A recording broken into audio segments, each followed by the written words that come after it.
自民国88年起创办台南市妇幼关怀协会以来，理事长王丽琴一直不断将对社会上弱势妇女和儿童表示关心，佮提供因基本的物资来协助。20几年来一直保持着同款的初心，希望会当借此去帮助着社会中经济需要帮助的家庭。每一年都办了帮助咱的贫困儿童给他的辅助金给他物资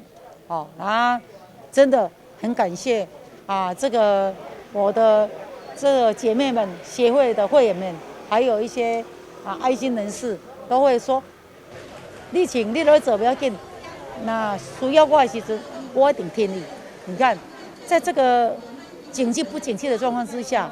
疫情严重的状况之下，他们的工厂都很难有很好的订单了，他们还是鼓励支持了我们来赶快把这个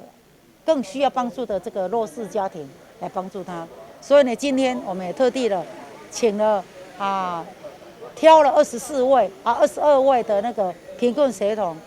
包括家长更感谢就是校长，我没有想到说今天的校长全部都到齐。经立法委员李俊杰嘛到现场对协会一直以来努力表示肯定，同时嘛感谢协会中的干部愿意贡献家己的时间来帮助经济有需要帮助的弱势族群，嘛呼吁社会中会当有经济人做伙来投入做爱心。这个发愿希望能够在这个年能够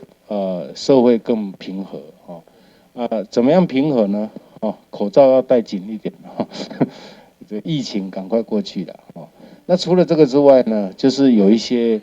社会需要关怀的角落那我们可以今年特别的发心能够更加强的这个关心啦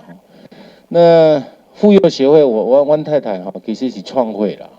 那历任经过很多的这个干部群那到了这一次大概是今年吧应该是去年了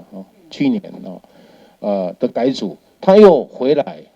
又重新再回来的。活动的最后嘛，由协会来颁证辅助金，佮有简单的生活物资。民间的团体嘛，透过无同的方式来帮助弱势的民众，希望会当抛砖引玉，互经济资源投入去做伙，互社会更温暖。但是新闻有评言采访报道。